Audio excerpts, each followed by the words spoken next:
Welcome to Pasha's Films. Today we're trying to look at latest blockbuster from Marvel called Ant-Man and Wasp: Quantumania. This film had grand expectations as it kicks off Phase 5 of Marvel Universe, but at the same time it is a very easy film to watch for someone who knows nothing about Marvel. How did they manage to do that? Let's go and see.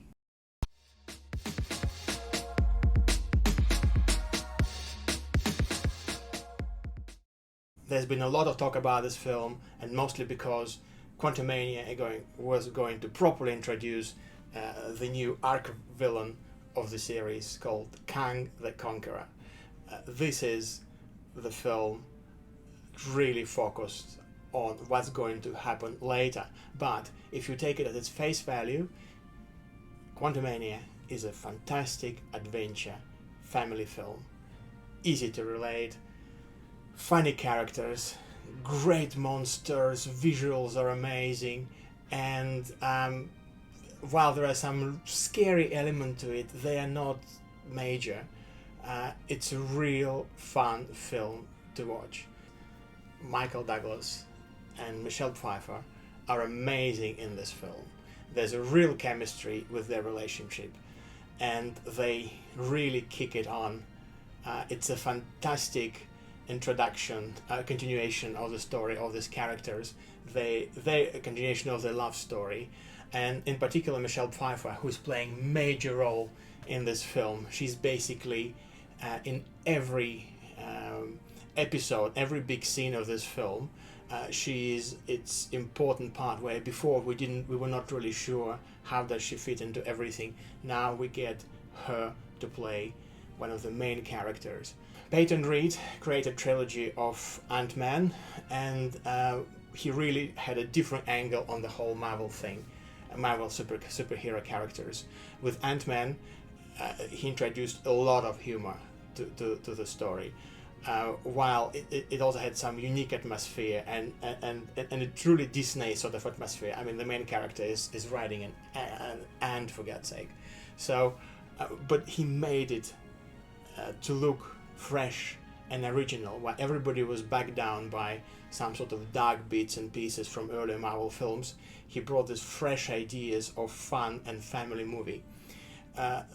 He continues this with Quantumania, where in reality this is just your typical fantasy film for the whole family.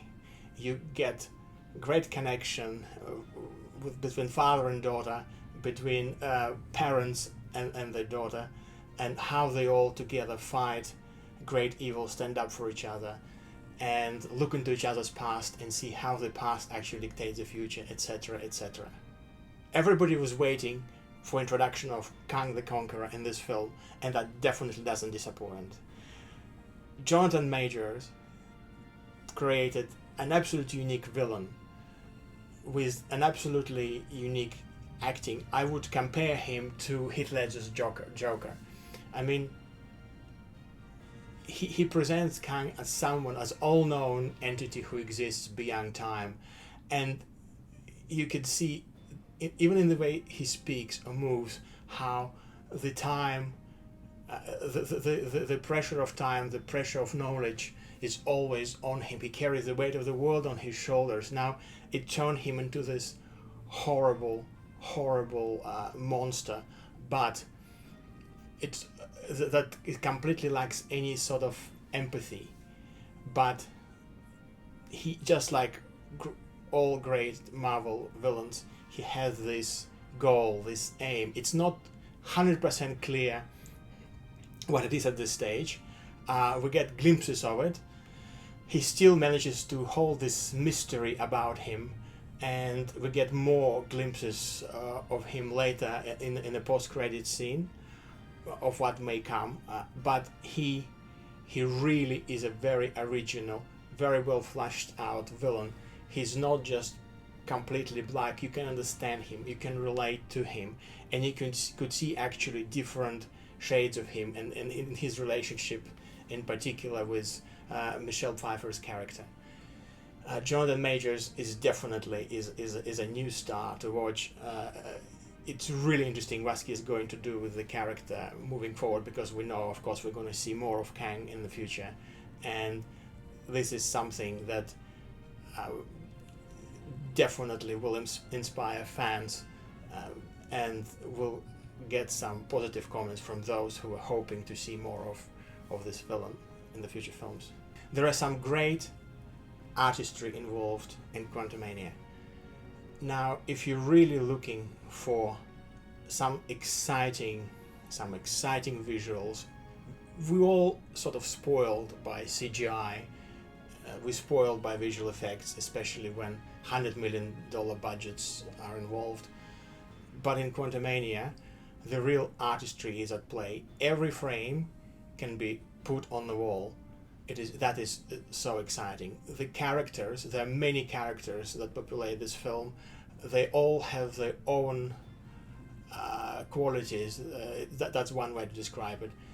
They're very different. You really feel like you're in this crazy, trippy universe that you haven't seen in any other film before. And it's not just about monsters. They really have their own quirky looks, their own quirky attitudes. You can read what the characters are about by the way they look. It was very well thought through. There is one fabulous cameo from a character, from an actor everyone loves. I'm not going to spoil it, and it brings a true smile to everybody who is going to watch this film. Everything from how plants, land, sky, buildings, how everything looks, the ships, the weapons, everything has its own unique quality to it that you've never seen before in any other sci-fi films. It doesn't feel like something generic, and I think creative group behind the film really achieved great heights with their work. I mean, it really was incredible what they managed to pull off in a world where practically everything been done before, including Marvel Universe. You've seen so many things, you've seen practically everything, and it definitely is blossoming with originality. As I said, every frame is a delight to watch. With its running time of 2 hours, the movie is really easy to digest. I mean, we're used to 3-hour epics of Marvel Universe films, but this one goes away so fast. It's so action-packed. It's absolute delight you blink and it's over. Now, of course, this is not a perfect film. There is some jokes that don't land really well, and also the tones of darkness and light in the film, of funny bits and intense sort of dilemmas characters are dealing with, they're not easy to put together. I mean, the tone of the film is uneven. However, with its short running time, easy to relatable characters, and the storyline that is also very precise, very focused, and easy to follow, it's a multi-dimensional villain, and great acting from Michael Douglas and Michelle Pfeiffer. This makes it a fantastic family film, more relatable and easier to digest than so many other Marvel entries. Highly recommended. Go with your family, enjoy, and let me know in the comments what you think. Thank you for watching. Please like, subscribe, and comment, and I will see you next week.